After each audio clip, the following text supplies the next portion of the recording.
Nous voilà de retour sur cette émission, cette fois-ci une émission où on va parler d'histoire. Je suis avec toi Thomas, mon cher Thomas.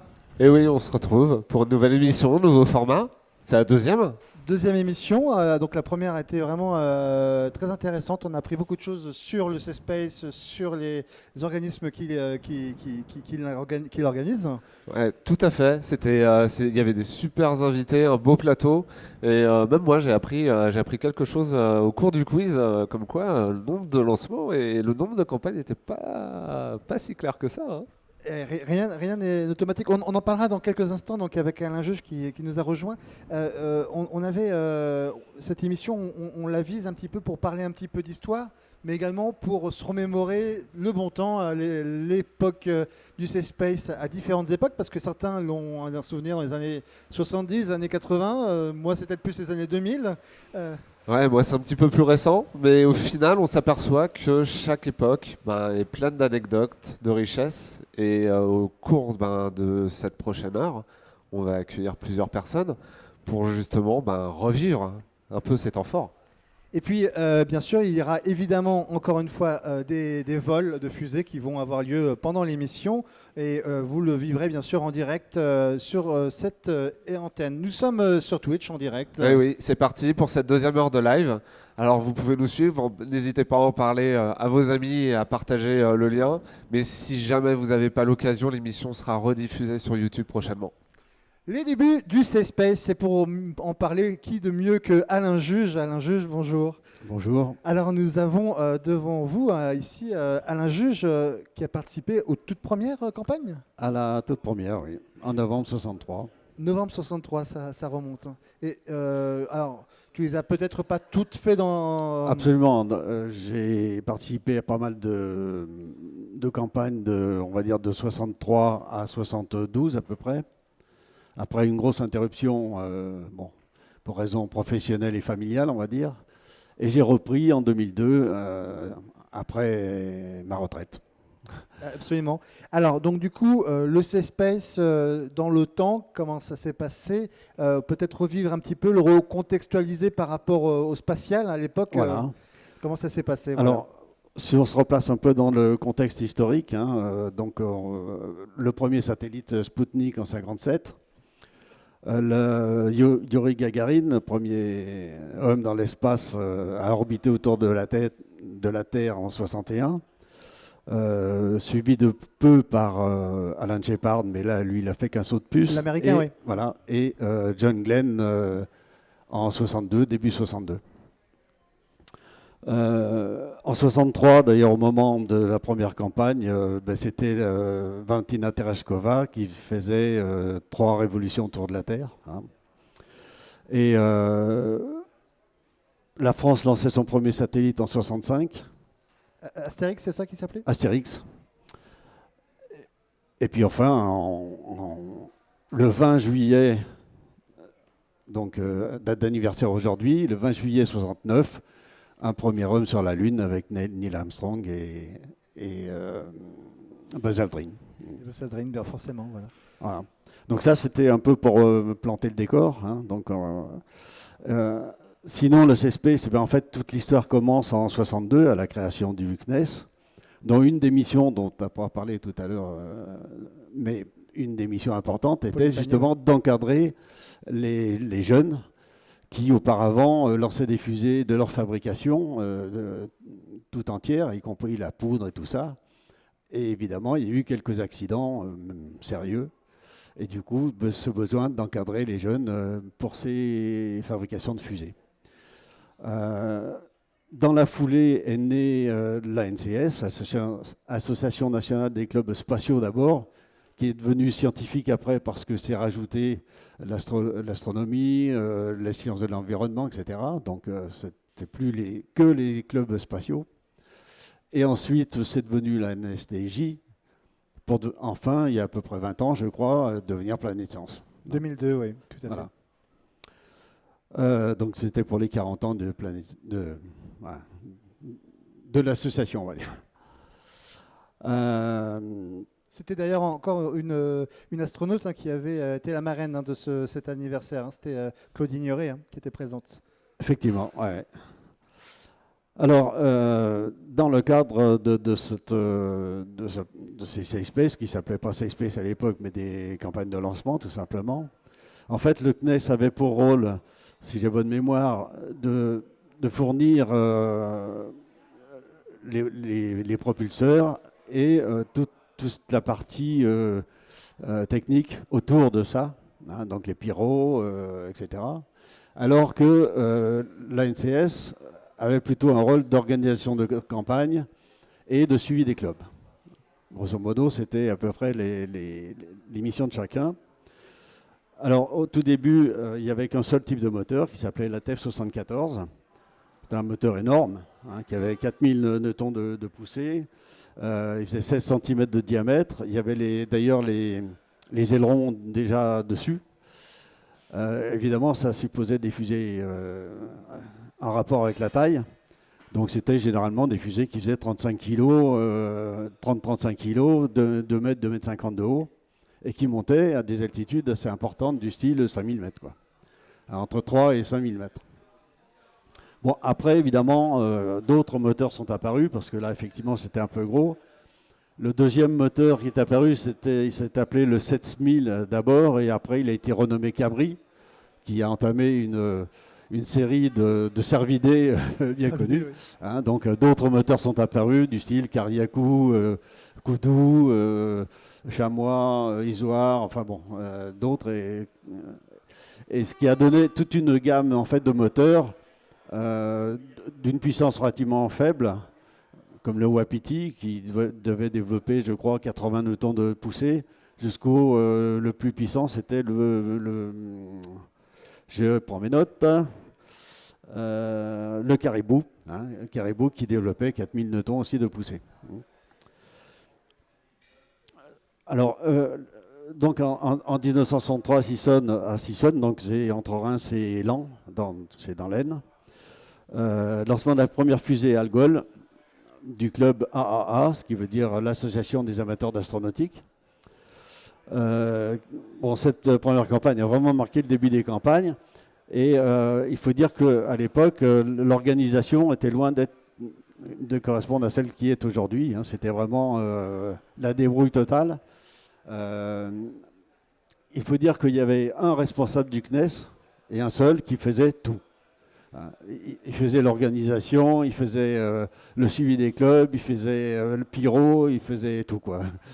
C'est pas compliqué. Bon, très rapidement, l'ANCS est né, donc il a été aidé par un certain nombre de bénévoles, dont un certain Jean-Claude Guiraudon, à qui je rends hommage d'ailleurs. Enfin, il n'est pas là malheureusement, mais si sa fille est là, elle lui transmettra. Voilà, donc c'était évidemment l'organisation un peu brouillonne au départ, et puis petit à petit, au fil des ans, enfin, au fil des lancements, tout ça s'est affiné, quoi. Il faut savoir aussi qu'au départ, il y avait plusieurs lancements par an. Et en 63, par exemple, il y a eu donc en novembre le premier lancement, et dans la foulée, en décembre, 2 autres lancements.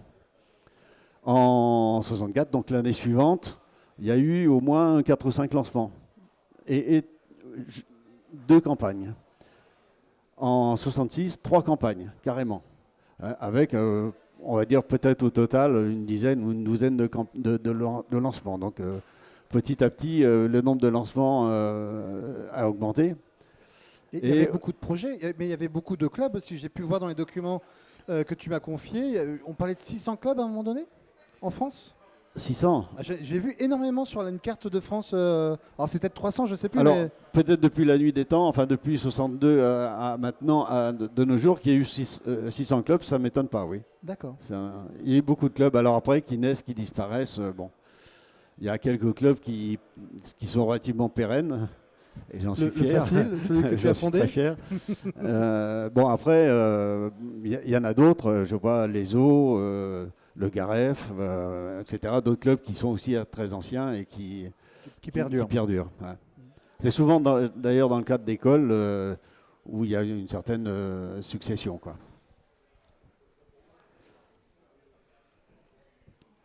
Oui, très bien. Non, ben après, les campagnes se sont un petit peu musclées, c'est-à-dire que au-delà des fusées, il y a eu aussi des ballons, des lancements de ballons. Donc évidemment, tout ça, ça a beaucoup évolué. Des gens ont lancé des ballons qui ont parcouru des centaines de kilomètres. Ils sont montés généralement à 30 km d'altitude, donc c'est quand même assez impressionnant. Ce qui nous a permis de ramener des photos de la courbure de la Terre, enfin, etc., des choses intéressantes.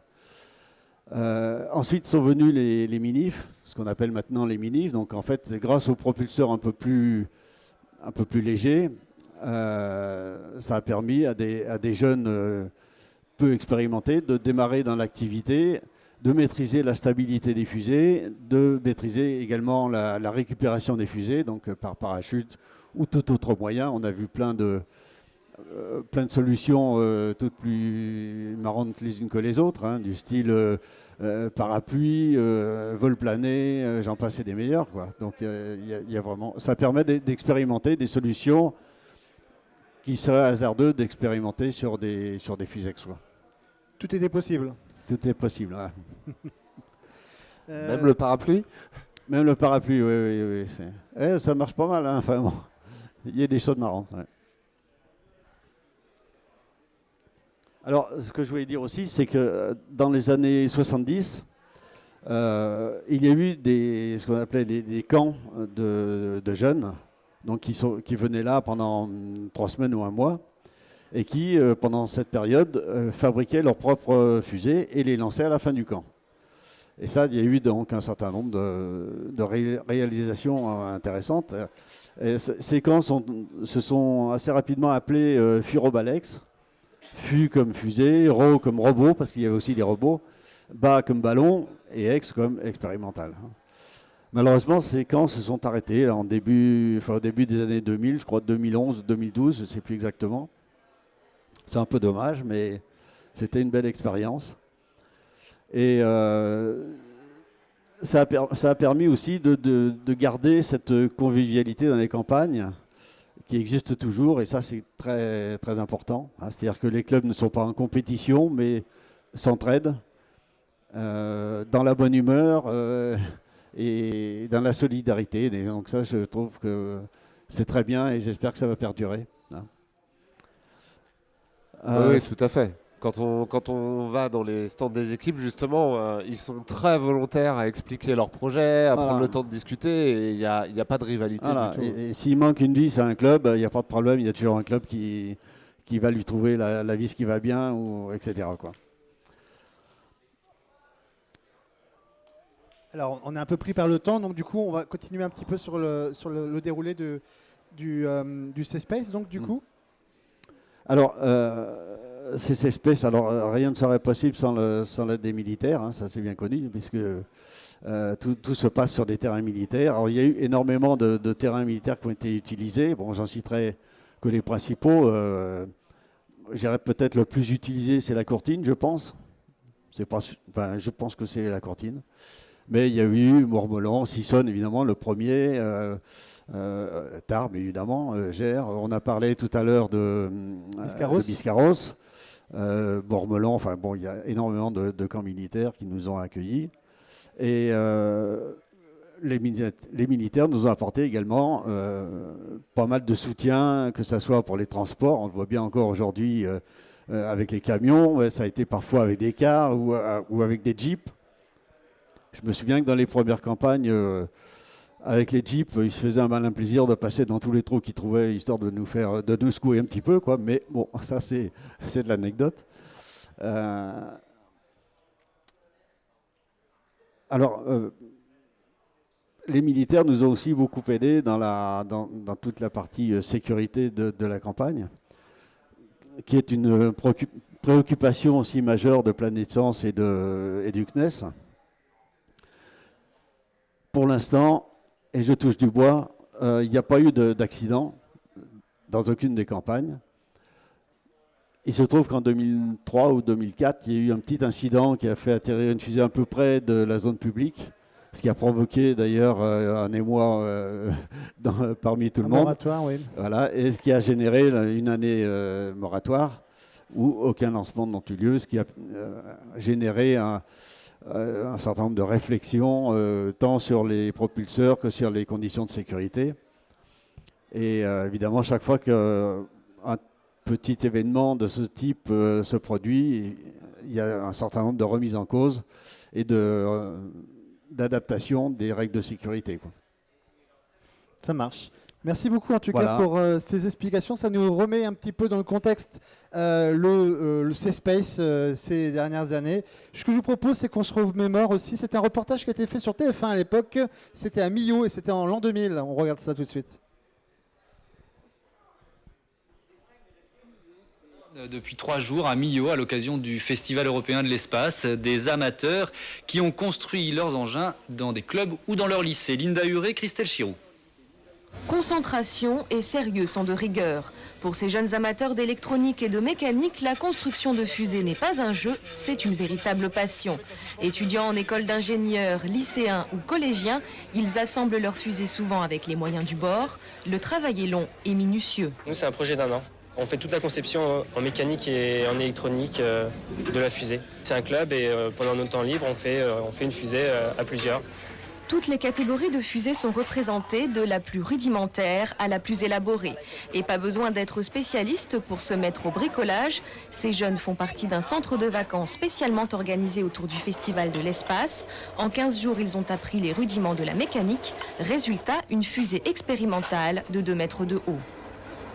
Ils sont arrivés, le temps qu'ils se connaissent tous, qu'on présente un peu les projets, qu'ils découvrent ce que c'est que l'électronique, la mécanique, qu'ils apprennent à tarauder, percer des trous. Ils arrivent aujourd'hui, au bout de 2 semaines et demie, une fusée qui va voler. Je tape ? Les fusées décollent du plateau du Larzac où des rampes de lancement ont été spécialement installées.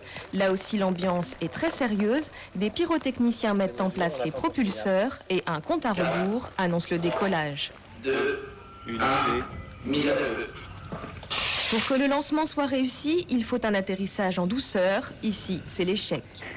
Les portes ont dû rester coincées dedans et puis ça a fait que les parachutes ne sont pas ouverts, quoi. Le but du festival est avant tout d'offrir une aire de lancement à ces jeunes passionnés pour qu'ils assistent en toute sécurité au décollage de leur fusée maison. Voilà, donc 10 secondes d'émission qui était vraiment très intéressante, hein. C'était sur TF1, c'était en l'an 2000. Et nous avons pu voir quelques visages un petit peu, ça nous rajeunit pas. On accueille Alain Ravissot, bénévole Planète Science, et puis Thierry Stilas, CNES. Est-ce qu'on peut même inverser les deux? Parce qu'à un moment donné, vous avez été tous CNES, Planète Science, enfin bref, des investis de cette campagne de lancement de fusée, c'est Space. Oui, alors on vous connaît, on vous voit quasiment tous les ans. On se demande même depuis combien de temps en fait vous participez. Vous en êtes à combien de participation sur le C-Space? J'ai commencé ma première campagne en tant que membre de club en 1977. Ça commence à faire. Et pour moi, depuis 16 ans, à la dernière campagne de la Courtine en 2009. 2007, pardon. 2007. Ouais, donc pareil, je pense que vous avez vécu pas mal d'histoires au sein du C-Space. Peut-être une première fusée, Thierry? Vol balistique. Oh. Une fusée de 6 kg avec un propulseur fan qui était l'équivalent du Pro 54 de maintenant, donc l'entrée de gamme entre guillemets. Une fusée qui s'appelait Gamma, qui avait une télémesure analogique et dont le parachute s'est pas ouvert. Donc comme le jeune qu'on a vu à la télé. Oui, tout à l'heure, oui. Alors la balistique, hein, on le rappelle, c'est... La balistique, c'est la trajectoire, une fois que le propulseur a fini de pousser, elle est uniquement mue par sa vitesse et par la gravité. Et donc quand elle rencontre la planète, ça se termine mal. Donc, ce qui est sympa aussi, Thierry, quand tu présentes un petit peu aux étudiants qui arrivent pour la première fois, tu dis toujours que ta première fusée elle faisait 6 kg. Ma première fusée faisait 6 kg, ma deuxième fusée faisait 13 kg, et ma quatrième fusée faisait 600 tonnes. Voilà, et avec bien sûr référence à Ariane 5. Alain, les ballons, on parle des ballons un petit peu? Tout à fait. Donc moi, pas de première fusée, mais un premier CANSAT, donc à la dernière campagne de la Courtine, puisque j'ai mis en place le concours CANSAT sous ballon, avec une petite anecdote sur un terrain militaire, avec des orties jusqu'aux genoux, un treuil de pêche au gros pour monter le ballon, et puis on a dit il faut faire évoluer ça, et puis ça a pris de l'ampleur, et puis maintenant, par la suite, avec des chariots, pour pouvoir mettre le ballon exactement là au plus proche de la cible. Et depuis 2 ans, on essaye de développer maintenant le CANSAT sous drone. C'est pas qu'on essaye, c'est qu'on a déjà bien avancé, mais il y a encore des petites choses à rectifier. Avec encore des beaux projets cette année encore qui sont réalisés d'ailleurs. Tout à fait, oui. Oui, parce que en effet, il n'y a pas que des fusées, il y a des ballons. On a pu en voir hier soir. Il y avait une superbe animation. Alors malheureusement, on n'a pas pu la retransmettre, mais ça reste des expériences et tous les ans, il y a des nouveaux contenus. On a beau avoir 60 ans sur l'événement, on se lâche jamais. On va peut-être essayer de se trouver quelques petites anecdotes un petit peu de ce qui s'est passé sur le C-Space. Thierry, peut-être, est-ce qu'il y a quelque chose qui t'a marqué dans toutes ces années de campagne? Bah, pour moi, ce qui était le plus important, quand on est jeune, et une caractéristique du C-Space, c'est que la propulsion est interdite. C'est-à-dire que les jeunes n'ont pas le droit de fabriquer leur propre moteur. Et ça se comprend puisque c'est des raisons de sécurité. Et c'est d'ailleurs la raison d'être du C-Space, de permettre aux jeunes de lancer avec des moteurs professionnels qu'on leur donne à partir du moment où on s'est assuré que la fusée n'était pas dangereuse. Par contre, comme l'interdit, ça fait rêver, eh ben, au bout d'un certain temps, moi, ça m'intéressait beaucoup de rentrer dans la partie pyrotechnie. Et finalement, donc, je suis rentré au CNES. Parce que le CNES avait le droit de manipuler ce truc-là en tant que professionnel. Donc ça a un petit peu orienté ma carrière. Et une deuxième chose qui a orienté ma carrière, c'est qu'à cette époque-là, donc je parle de 1989, le service militaire était obligatoire. Si on prolongeait pour faire des grandes études jusqu'à 25 ans, il fallait faire une prolongation de service militaire. J'étais censé partir en coopération, c'est-à-dire en Afrique.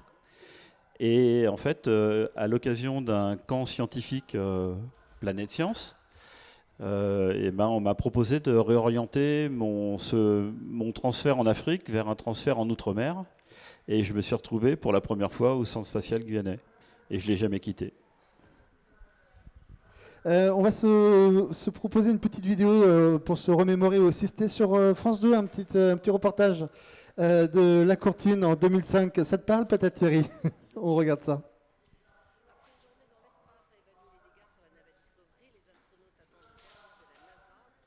À la lumière des tests de réparation effectués hier, dira si oui ou non la navette est en état de ramener tout l'équipage sur Terre. Moins de moyens technologiques, mais un enthousiasme intact pour les membres d'une trentaine de clubs de foot de fusée. Âgés de 15 à 25 ans, ils s'étaient réunis pour tester leur fusée expérimentale. Ils y travaillent pour la plupart depuis 1 an. Décollage avec Benoît Févelet et Johan Rolla. 5, 4, 3, 2, 1, feu. Nous ne sommes pas à Cap Canaveral, ni même à Kourou, mais sur le plateau de Mille Vaches, dans le Limousin. Chaque année, un camp militaire fait office de base spatiale pour 150 jeunes qui viennent y lancer leurs fusées expérimentales. Certaines dépassent même les 2 mètres de long, des concentrés de technologie. Le moins petit grain de sable peut gripper la machine. Alors, à une toute autre échelle, bien évidemment, par rapport à Ariane, on retrouve les mêmes principes, les mêmes besoins de tout faire marcher ensemble. Et c'est un peu ça le challenge qu'on propose au club. Tout est pensé, millimétré, testé et retesté pour que la fusée fonctionne à leur H. Pas de compétition entre équipes, au contraire, on coopère avec les ingénieurs d'Ariane 5. Guillaume, lui, achève un projet ambitieux, lancer une fusée avec, à son bord, un caméscope numérique. Au moment du lancement, en fait, on ne réalise pas sur le coup que c'est notre projet qui part. quelque part, les émotions se mélangent un peu, puisqu'il y a la tension de toutes les dernières semaines qui sont accumulées, qui relâchent d'un coup. Puis il y a un mélange de fierté, de bonheur quand le parachute s'ouvre, et vraiment d'envie de continuer dans cette voie et d'aller plus loin encore. C'est le jour J, Guillaume touche au but. Son projet lui a coûté 1 an de travail pour quelques secondes de bonheur, à 500 km/h. J'arrive pas à réaliser que maintenant j'arrête de la préparer pour l'utiliser, donc c'est magique. Puis sur L1 à 0. 3, 2, 1, feu. Première info, le caméscope a tenu le coup. La deuxième, c'est que sa fusée a atteint plus de 1000 mètres d'altitude. Pour adolescents se modernise et se... Alors justement, on a pu voir que il y a une fusée, il y a un propulseur, il y a plein d'équipements, mais surtout il y a une expérience à l'intérieur. Là, les jeunes ont mis la leur avec un caméscope. On parle d'une autre génération, mais il n'y a pas que ça. Il y a plein de types d'expériences, de projets. Est-ce qu'il y en a qui vous ont plus marqué que d'autres avec toutes ces années ? Ce qui est bien dans notre manière de fonctionner, c'est que ce n'est pas un concours.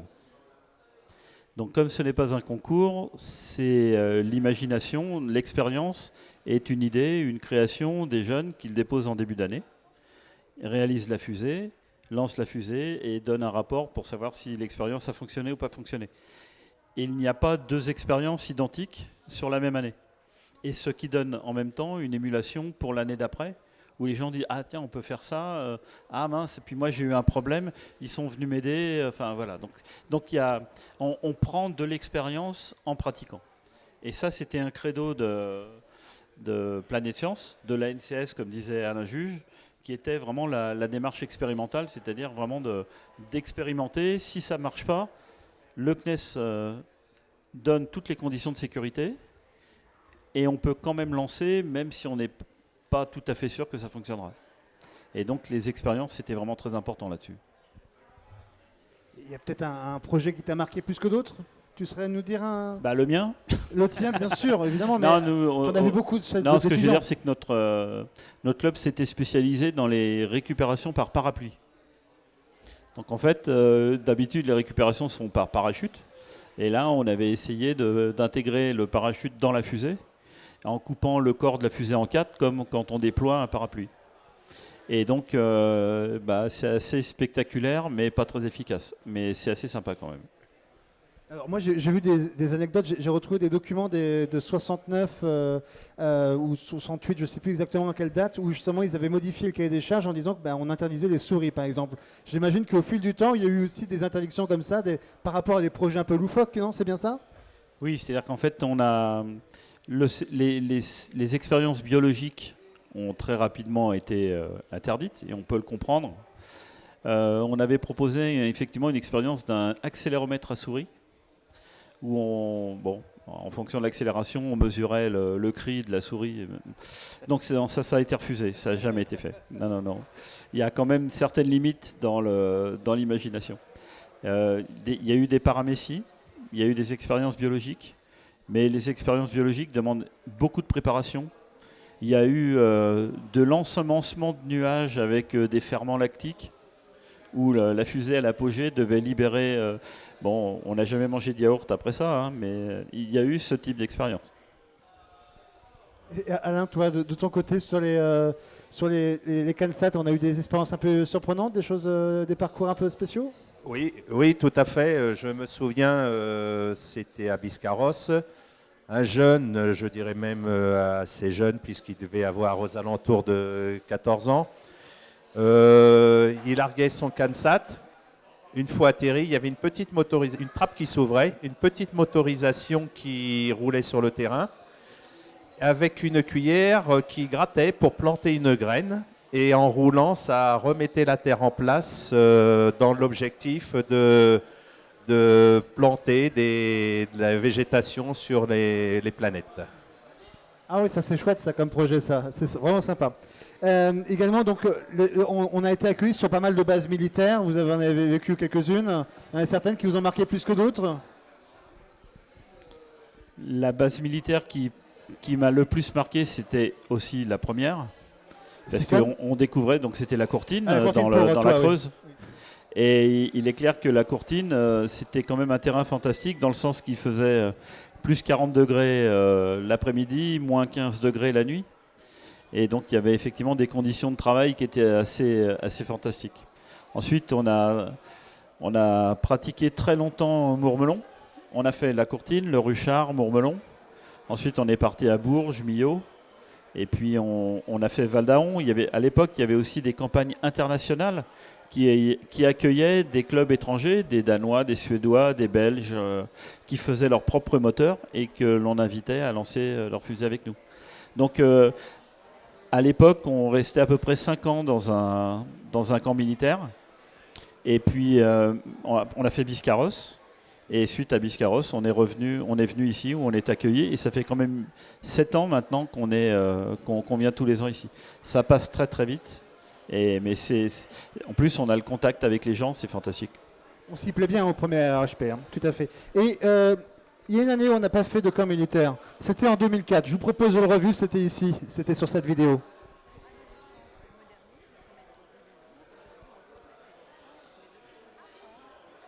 Avec une colonie de vacances scientifiques à Flixecourt dans la Somme, Selim Elmebed et Samuel Dardillier.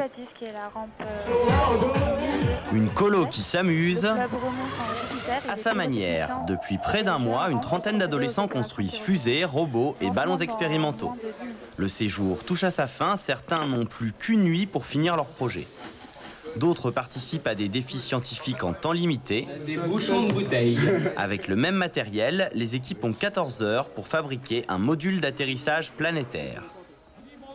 Au matin, les engins sont parés. But du jeu, résister à la chute, sortir de la zone d'atterrissage et allumer une ampoule. 3, 2, 1, 0.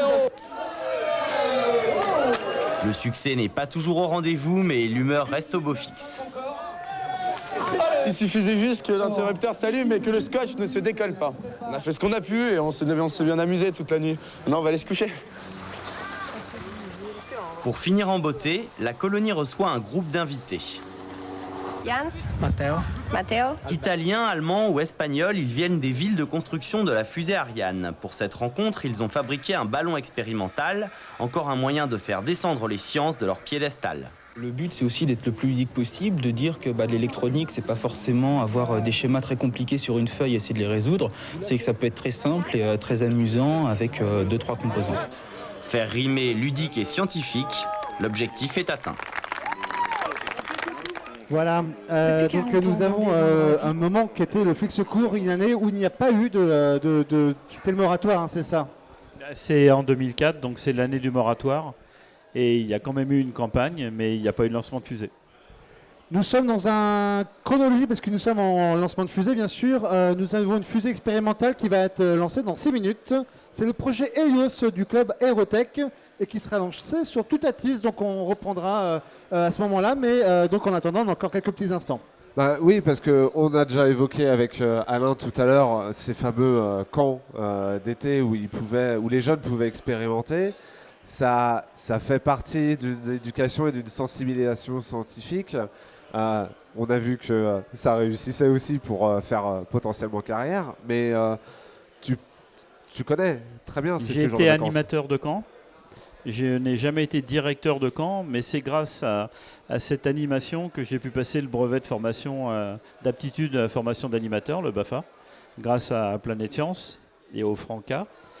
Et c'est un aspect théorique qui est vraiment très intéressant. D'abord, on est en contact avec les jeunes et on peut faire en 3 semaines, comme on l'expliquait avant, des activités intéressantes qui ne sont pas à thème unique. Il y avait dans un camp de l'astronomie, de l'environnement, de la micro-informatique, des fusées.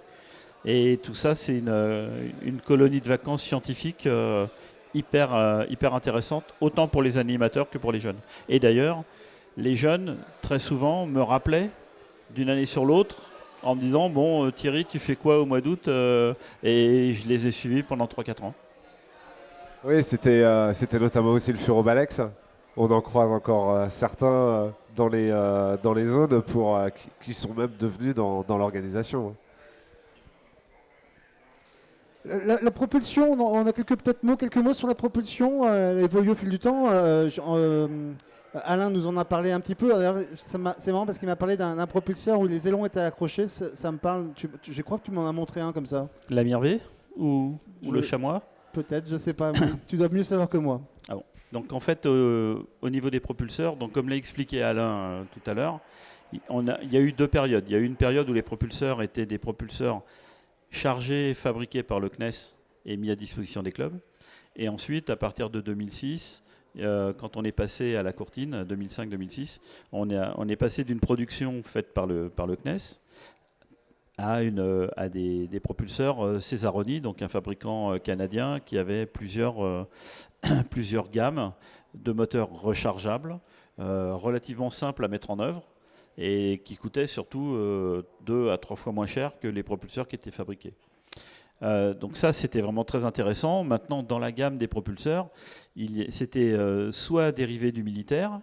Donc les Mir-B, c'était un gros propulseur qui permettait de tester des radars avec des engins cibles, qui avait été préparé pour nous, parce que plutôt que d'avoir quelque chose qui monte à 200 km, il fallait les faire monter à 4 km. Et donc, on avait remplacé la moitié du pain de poudre par des pains d'aluminium. Donc, ça faisait très très mal aux fusées parce que c'était pas du tout adapté à ça. Et donc, il y a toujours eu une gamme de propulseurs, de la petite fusée jusqu'à la très grosse fusée, et le propulseur est vraiment attribué en fonction de la performance. L'objectif n'est pas de passer le mur du son au bout de 6 mètres de rampe de lancement, mais vraiment de faire que quelqu'un a une fusée qui fait 30 kg peut lancer de la même manière que quelqu'un qui fait une fusée qui fait 10 kg. Et donc ensuite, au cours du temps, donc les propulseurs ont été améliorés de façon à être de plus en plus faciles à mettre en œuvre et pour coûter de moins en moins cher, parce que les campagnes, mine de rien, ça coûte cher d'organiser ça. Très bien, on est à H-3 minutes avant le lancement, mais je crois qu'il y a un arrêt chrono. On n'en sait pas plus pour le moment. On va suivre ça. 3 minutes, c'est peut-être l'occasion de vous lancer une petite vidéo. C'était sur iTélé. iTélé, c'était en 2003, un petit lancement de fusée également. Ils se réunissent par centaines. Ce sont les fondus de fusées, des bricoleurs de génie, passionnés d'électronique et de conquête spatiale. Cette année encore, l'association Planète Science leur a organisé une campagne de lancement décollage avec Raphaël Itier. 3, 2, unité.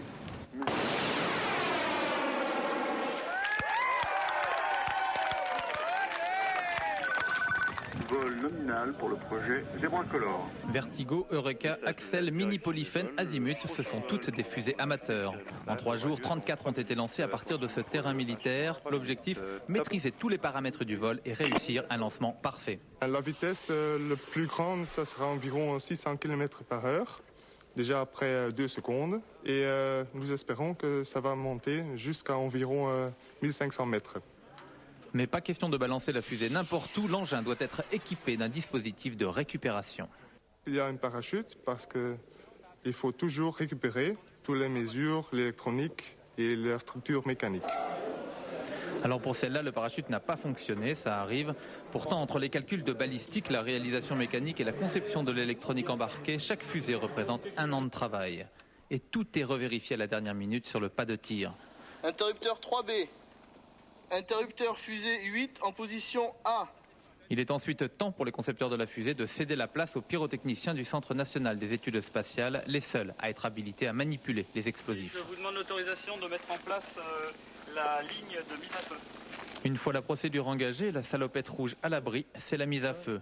30 secondes de trajectoire pour des milliers d'heures de travail avec comme objectif faire encore mieux l'année prochaine. Retour vers le futur, voilà. Raphaël. Avec donc on revient, donc en effet on s'est vu, hein, je crois, hein, enfin quand je dis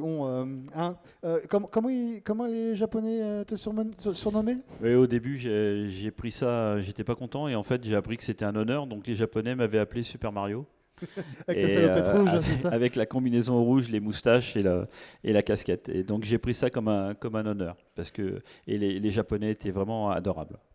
Super. Eh bien, écoutez, on va se retrouver dans quelques instants. Là, on est sur H-1 minute et 15 secondes. C'est le projet Helios qui va être lancé sur la rampe tout à Tis, et le club s'est nommé Aérotech. Allez, on est à 1 minute du lancement. Vous pouvez le voir en direct sur vos écrans. Nous avons donc une rampe qui est érigée et on peut peut-être avoir le décompte là bientôt. Moi, je devrais me garder le silence à partir des 30 dernières secondes parce qu'on renvoie vers les aspects sécuritaires, bien sûr. Et on espère avoir bien sûr un vol nominal, ce vol où la fusée va partir et le parachute se déclenchera, nous le souhaitons en tout cas, à l'apogée pour pouvoir effectuer bien sûr un atterrissage en douceur. On va laisser la place à la sécurité. Là. H-30 secondes. Top.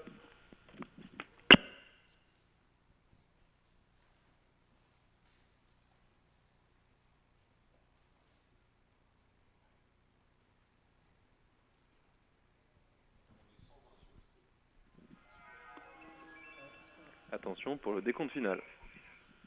10, 9, 8, 7, 6, 5, 4, 3, 2, unité, mise à feu.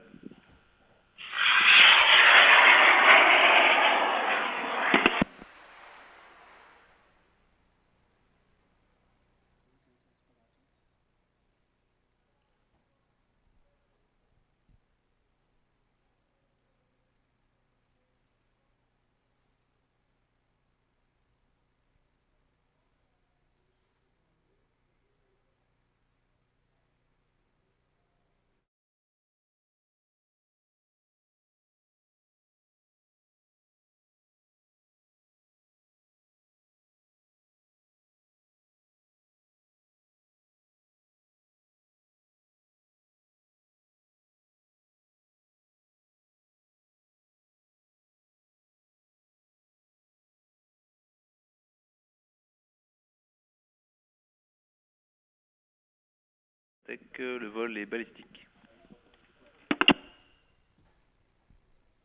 Voilà, nous sommes de nouveau de retour sur le studio. Donc on l'a entendu, le projet Helios a malheureusement été un balistique. Donc pour comprendre un balistique, c'est quand la fusée n'a pas un déclenchement de parachute. Et ça arrive de temps en temps. On a eu des beaux, j'imagine, des balistiques derrière ces projets C-Space. L'échec fait partie de l'expérience et il faut apprendre de l'échec. L'échec n'est pas la fin, c'est qu'une étape. Et il est clair que quand on fait un vol balistique, alors qu'on a fait tous les essais qui m'ont montré que le parachute sortait bien, on se pose des questions pour savoir effectivement pourquoi il n'est pas sorti. Et ça fait partie de l'expérience. Et on peut en parler également aussi, mais ça fait partie des choses qu'on retrouve aussi dans l'industrie. Donc le CNES avec les fusées Ariane, il y en a eu assez peu, des incidents, mais il y en a eu quelques-uns. La première. La première Ariane 5 a volé pendant 36 secondes. C'est un échec. Et c'est comme ça, voilà. Mais ça lui a permis quand même d'avoir 27 ans d'une belle carrière. Et puis, elle est juste derrière moi, je crois. C'est la suivante. Donc ça, c'est sa petite sœur, enfin sa fillette. Grande petite sœur. Sa grande fillotte, donc c'est Ariane 6. Elle n'a pas encore volé, donc elle n'a pas encore vu d'échec. Et donc, on se le disait aussi, il y avait un certain nombre de participants au C-Space qui aujourd'hui travaillent sur cette fusée. On les connaît et qui viennent et reviennent régulièrement au C-Space pour montrer aux jeunes que tout est possible. C'est bien ça. Comme tu en es l'exemple, en effet, Thierry, pour avoir travaillé au CNES. Voilà. Merci beaucoup, Thierry et Alain, pour avoir participé à cette émission et avoir répondu à nos questions. Allez, à très vite pour ce C-Space, bien sûr, qui continue encore. Et nous, on accueille 5 même bénévoles. Exactement. Alors, ils œuvrent dans l'ombre. On les voit un petit peu toute la journée. Ils font partie de l'accueil des équipes et de la prise en charge aussi du concours. On va recevoir Clara, Vi, Charles, Peter et Alexandre. On va peut-être les laisser aussi un petit peu se présenter. Oui, en effet. Alors, a priori, pour Peter et Alexandre, parce qu'en effet, on devait avoir 4 bénévoles, mais Peter et Alexandre, ils sont inséparables, c'est bien ça ? On vous rencontre à chaque fois, toujours inséparables. Vous êtes toujours ensemble. Il faut allumer le micro, bien sûr, de chaque côté, vérifier que c'est bien allumé. Voilà. Et Charles, Test. il Je est... sais pas s'il va être là en fait. D'accord, donc on va faire sans lui séparable. Il y a des postes qui doivent toujours être disponibles pour que le C-Space fonctionne. Donc quelques mots déjà, le Safe Space. Alors vous êtes bénévole sur le Safe Space. Qui veut prendre la parole? Vie, tu commences? Eh ben, je commence. Coucou, moi c'est Vi. Du coup, qu'est-ce que je peux vous dire? Je suis bénévole au Safe Space pour la première année, donc je découvre complètement tout l'événement. Et j'ai fait beaucoup de pôles différents, donc en plus j'ai vraiment vu plein de choses différentes sur le festival. Et une particularité que tu as, je trouve, c'est que tu gardes tout le temps le sourire. Et ça, c'est vraiment appréciable. Merci beaucoup. À côté de toi, Clara? Oui, alors moi, ça fait 3 ans que je suis bénévole au Safe Space. Cette année, je m'occupe principalement d'être responsable temps de club. Donc, je m'occupe de l'accueil des clubs jusqu'à leur lancement, en fait. Et responsable aussi des navettes militaires pour passer de la base vie jusqu'en zone de lancement. Donc là, la temps de club, j'imagine qu'on a des clubs qui s'apprêtent à lancer leur fusée, donc des moments de stress. Et c'est des moments où on est là pour assurer un peu? Exactement, c'est des moments de stress où les équipes peuvent parfois perdre leurs moyens. Donc c'est pour ça qu'ils ont leur chronologie et que c'est très très important qu'ils la suivent au pied de la lettre. Et puis il y a quand même un accompagnateur aussi pour chaque projet qui va les accompagner jusqu'à la rampe pour vérifier que tout se passe bien. Et alors de mon côté, Peter, premier C-Space, tu fais quoi? Alors, c'est pas notre premier C-Space dans l'absolu, c'est notre 3e C-Space dans l'absolu. Donc, on a participé en 2019, 2022 et cette année.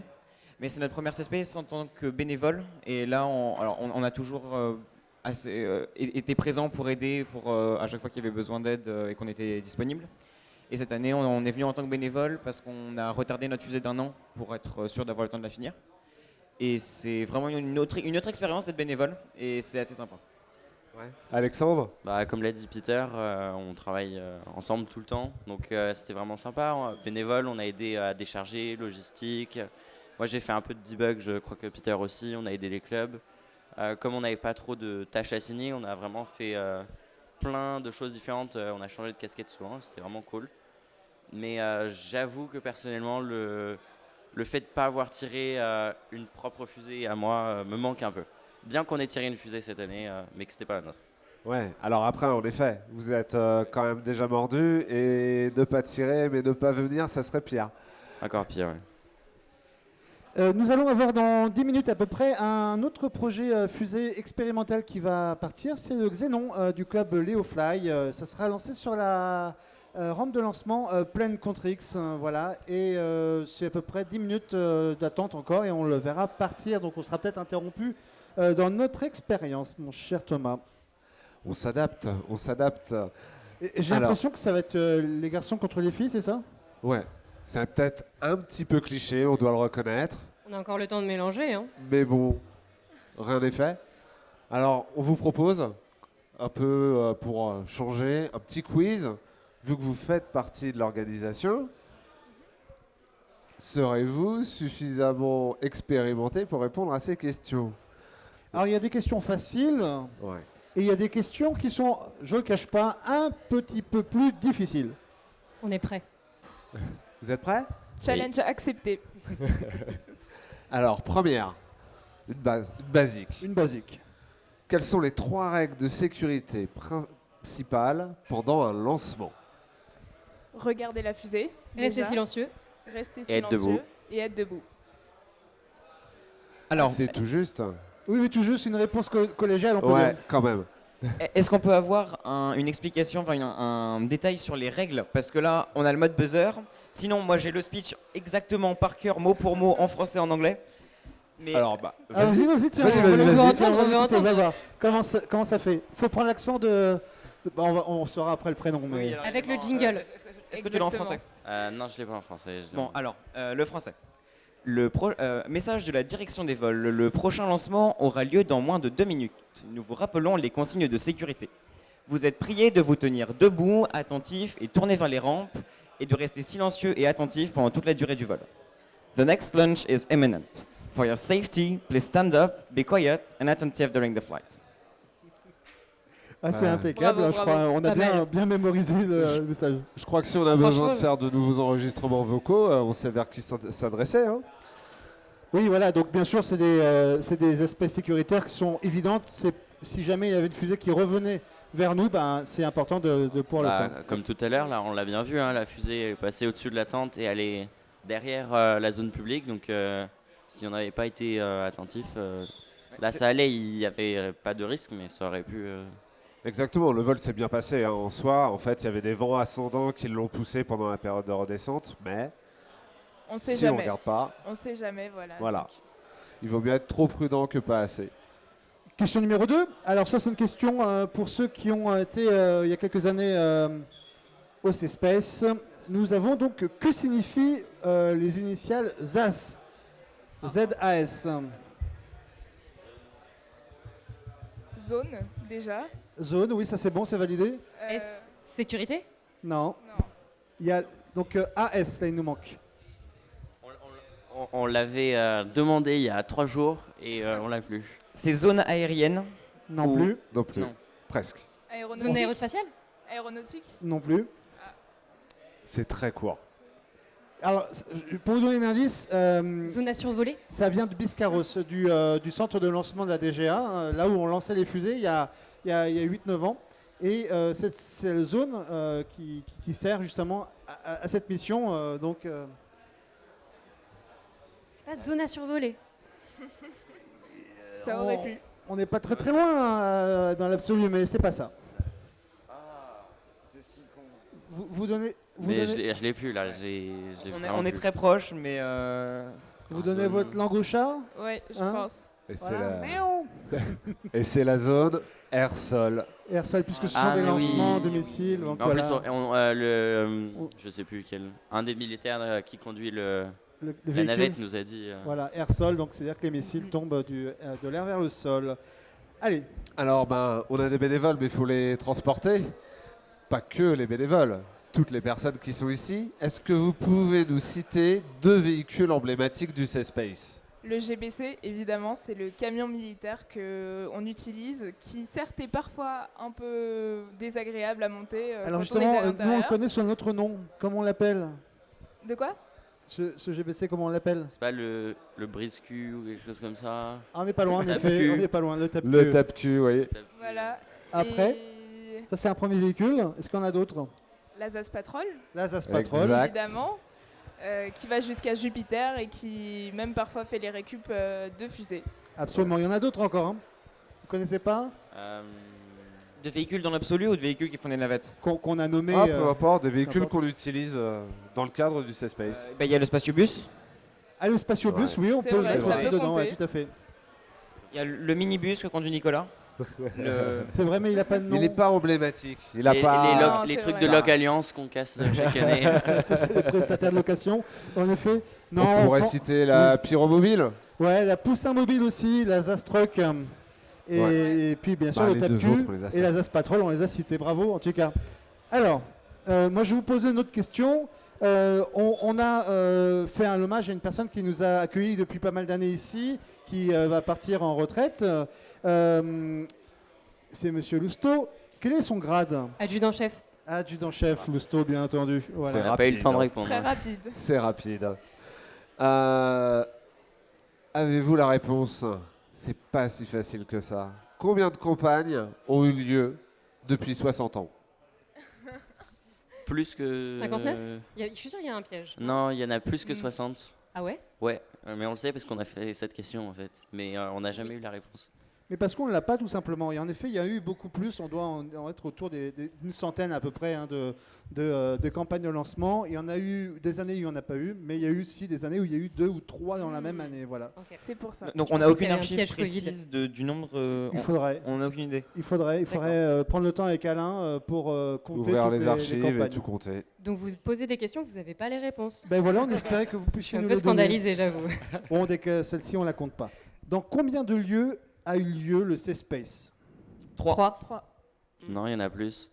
Alors, Il y a de- La Courtine, de Biscarrosse, Tarbes, Morlo, Moreau, Mormoulon Mormolan. Non, alors, oui, ça c'est tous les endroits où s'est déroulée la campagne de lancement de fusée, en effet. Oui. Ouais. Mais Et nous, on vous demande la question de le C-Space. Ah, c'est Space. Bah 3. Le C-Space, je dirais 3, ouais. Absolument, en effet. Donc on vous l'avait dit, donc la courtine Biscarrosse, ici le camp de Gers. Allez, nous sommes sur une chronologie donc, de la prochaine fusée Xenon, un Leo Fly, qui va être lancée dans 3 minutes. On vient d'avoir à l'instant même un arrêt chrono. Donc on continue notre on gagne du temps, on gagne notre du temps. quiz. Est-ce que vous pouvez nous citer 2 bénévoles ayant enregistré des annonces de sécurité dans la ZAS, les fameuses que tu as imitées tout à l'heure? Je sais pas. Tanguy, Sylvain. pour moi. Tanguy Jeanne, ouais, tout Oui. à fait, ça validé. Il y en avait 2 autres aussi. Vous avez J'ai cité pas son qui? nom de famille, J'ai moi, pas j'allais entendu. dire Sylvain, non, il en a pas fait. Sylvain Besson. Sylvain absolument. Besson, exactement. Ouais, tout à Donc fait. on en a déjà 2. Et puis il y en avait un autre encore. Pas un DDO ou quelque chose? Il n'a pas été DDO, non, c'était un bénévole. Non, mais il y a pas Il y un a DDO. encore Il y a encore Non, il n'est pas là, ah. je ne l'ai pas vu. Non, Il n'est pas là cette année. J'en ai parlé tout à l'heure avec Guillaume, est-ce que ce serait pas un Cyril Ah, presque. par hasard? Non? Cédric. Ah, Cédric. Cédric Mériou. Voilà. 8e question. Donc, combien cette année, bien sûr, il y a de bénévoles au C-Space? On doit Ouais, il y en a être pas mal. 70. entre 70 et 80, je crois. C'est un, ouais, c'est je un- dirais c'est un nombre pareil, rond et je pense qu'on peut valider la question auprès de Clara hein, qui a donné la réponse. C'est C'était 80. bien 80. 80, bravo. Bien wesh. Savez-vous ce que désigne l'appellation R3? Alors, je sais que ça vient de Biscarrosse aussi. C'est des noms qu'ils avaient. Il me semble que c'est des noms qui sont restés Biscarrosse. Mais après, le R, à quoi il correspond? Alors, ils vous ont piégé, hein, parce que à Biscarrosse, il n'y a jamais eu de R3. Ah ouais? On l'a repris, mais ce n'était pas le R3. Ça vient beaucoup plus anciennement, dans un autre camp militaire. Vous l'avez? Non? Pas du tout. Ça vient de la courtine. Et donc, en fait, il s'agissait du réfectoire 3. Et en fait, ça date d'il y a plus de 50 ans, quand on allait à la Courtine, et on avait donné des noms comme ça qui correspondaient. Il y avait le R3 pour le réfectoire 3, il y avait la bergerie aussi, qui était le lieu de stockage. Et on parle encore de la bergerie encore aujourd'hui ici, parce que c'était une bergerie où on stockait les rampes de lancement à l'époque. Voilà. Mais c'est des mots qui sont restés. Donc, comme la ZAS ici, il n'y a pas de ZAS. Ici, c'est du air-sol, mais ce n'est pas des missiles, c'est des humains qui lancent, c'est des parachutistes. Vous voyez, donc c'est des choses qui restent comme ça engagées. Allez, la chrono, a priori, est en train de redémarrer. On va voir peut-être dans quelques instants le lancement de fusée. On a encore le temps d'une question, du coup, allez. Alors, sur un feu de type A, provoqué par un propulseur de fusée, comment puis-je attaquer le feu? Alors, il y a plusieurs types d'extincteurs. Ouais. C'est un extincteur à eau, non? Pour moi, ce serait je dirais ça. C'est pas de la poudre? Ce serait soit à poudre, soit à eau. Soit. Ah ouais? Eh ben, déjà, c'est double bonne réponse. Double réponse. Il y en a un troisième aussi, plus pas de la mécanique, poudre? beaucoup plus mécanique. Normalement, c'est. Ah, le Ah, sable. CO2? Le sable CO2, mécanique. ouais. Alors, c'est pas du sable. CO2. Non, c'est pas Non du CO2. Une couverture? C'est presque. En effet, c'est le principe de couvrir le feu. Bah, En effet. étouffer le C'est un peu ça. C'est ouais. un peu ça. Ça serpillière. s'appelle une batte à feu. Une batte à feu. C'est parfait parce qu'on a le temps de. Heureusement, l'arrêt chrono qui vient d'arriver à nouveau, puisqu'on est à 1 minute 34 du lancement et vient de se produire un arrêt chrono. Donc on peut continuer nos questions encore une fois. On joue sur les dernières secondes, hein, on ne se le cache pas quand même. Hein. Combien de routeurs, donc de routeurs informatiques, on parle bien, sont préparés au total pour l'organisation du C-Space? Beaucoup trop. Ouais. Il y a une organisation informatique Allez, très 50. importante. Beaucoup moins quand Ah ouais, même. moi hein. j'aurais dit 20. Moi j'aurais dit 20. Ouais, une vingtaine. Ouais, une vingtaine vingtaine. peut-être. Vingtaine, non, il n'y en a pas autant quand même. Pas autant? 12. Non, 8. presque. 9. En dessous. 7. 7. On y est, voilà. Ça commence déjà à faire un sacré réseau. Hein. Absolument, ouais. Oui. Parce qu'il y a de la distance. Et au final, on est à la fois sur la zone de lancement, il y a également la base vie, tout ça, il faut le câbler. Il y a plein de bâtiments. C'est un gros dispositif pour le réseau pour que tout ce petit monde puisse communiquer toute la semaine. Merci beaucoup, Clara, Vi, Charles, Peter, Alexandre, d'avoir répondu à ces questions de quiz. Merci pour cette émission encore très chouette qui vient qui se termine et puis avec une chronologie qui redémarre justement. On va se terminer l'émission avec en direct la.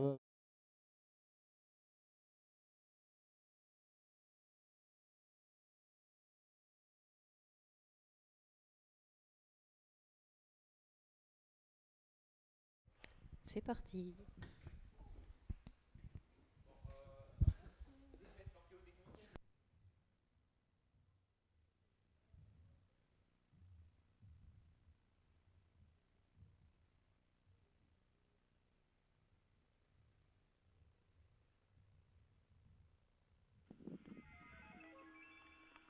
Attention pour le H, moins 30 secondes.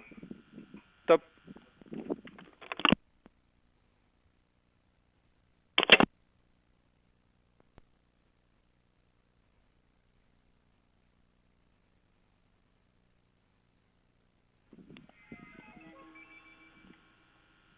Attention pour le décompte final. 10, 9, 8, 7, 6, 5, 4, 3, 2, unité, mise à feu.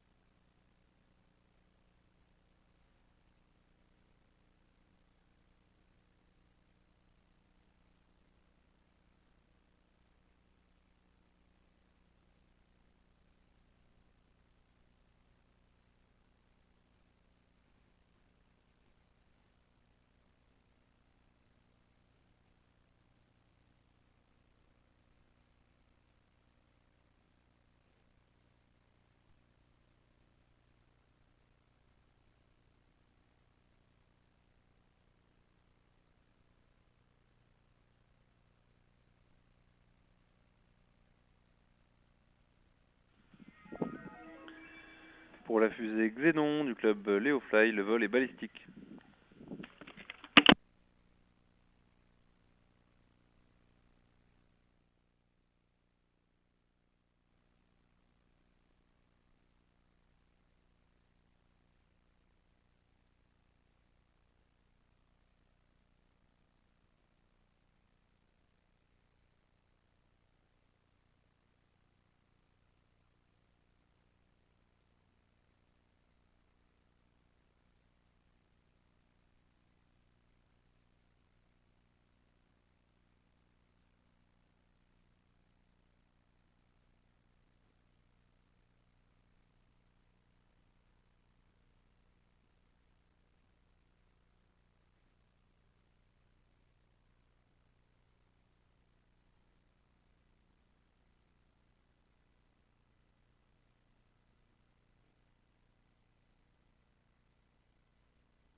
Donc nous sommes à l'atelier de la coopérative courtinoise. C'est pas toi, je vous dis.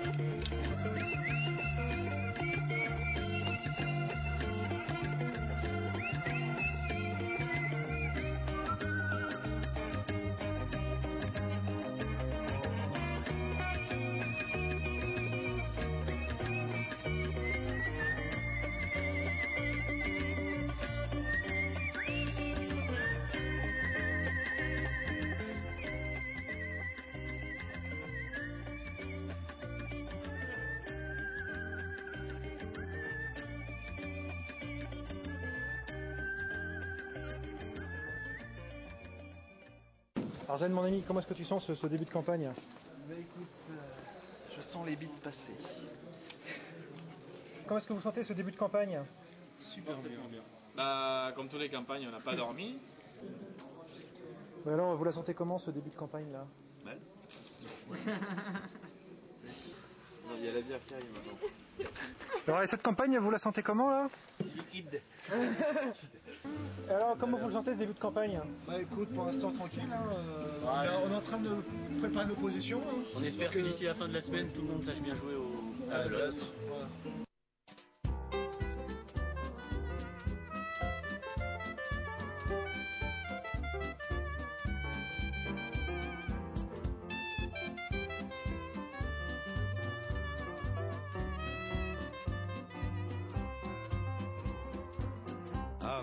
per caso in una stradina moderna sotto la pioggia, gli ombrelli che fanno zoom zoom zoom, e l'universo fa boom boom boom. Lui una canzone francese, lei una rossa risata irlandese, io vero languidi giorni, io vero languidi giorni. Sì, ma io dove ero andato tutto mi sarei guardato, ne avrei scritto anche meglio di così.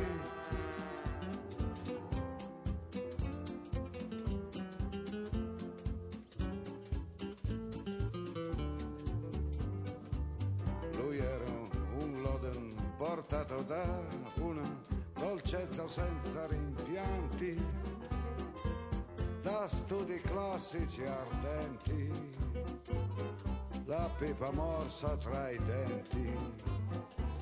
Lei era un cavallo, un gatto, un'ondata di mare nordico al sole, vestita come uno vuole, vestita come uno vuole.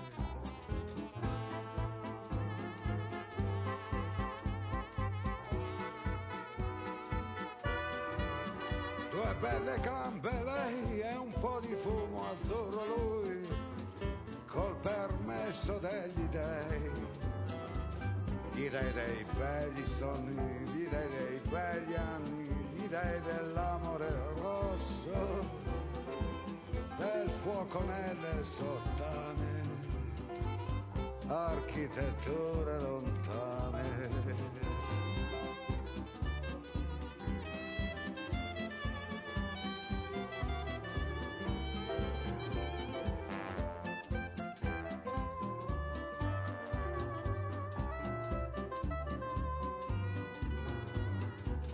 La vecchia canzone francese contro una rossa risata irlandese, gli ombrelli che fanno zoom zoom zoom, e l'universo fa boom boom boom. Ah bah là bravo. Ah bah voilà, bravo Damien, bravo hein. Bah Damien, t'es fier, de toi. Non mais il y a aussi de la Je crois qu'il y a un problème là. Ici, là. Ah ouais, t'as vu? C'est pas drôle. Alors ça marche? Oh bah tout ce qui recule pas avance. Hein. C'est une drôle de manière de retravailler son circuit électronique. Hein.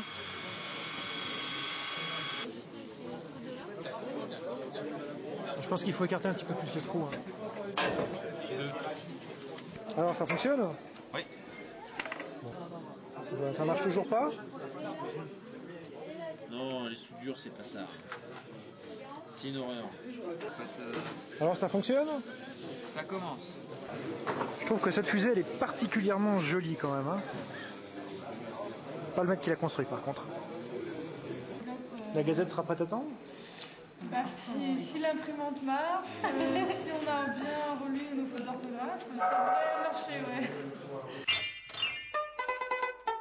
Ok, donc là, je vais tenter de mettre alors 10, c'est pas mal, je vais mettre du 10 de pique. Tu peux m'expliquer ce que tu es en train de faire? Là, je suis en train de ficher la résonance sur phase de YouTube. D'accord.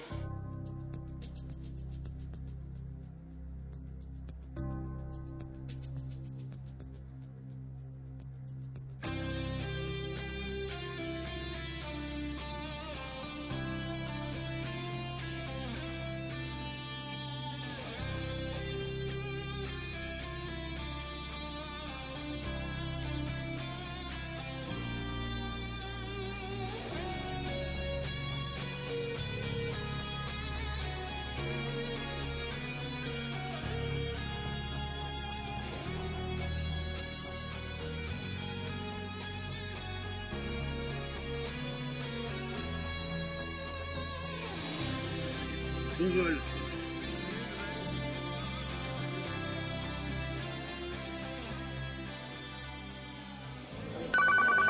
Information de la direction des vols pour le projet Elygia du club ASPAC. Le moteur est dans la sur le moteur. À ton avis, qu'est-ce qu'ils vont faire comme vol? Nominal. Non, leur fusée, elle est vachement bien faite. Je pense qu'on va faire un navire. Enfin, j'espère. Je contrôlais la fusée tout au long de la campagne et donc je stresse avec eux là. 1, 0.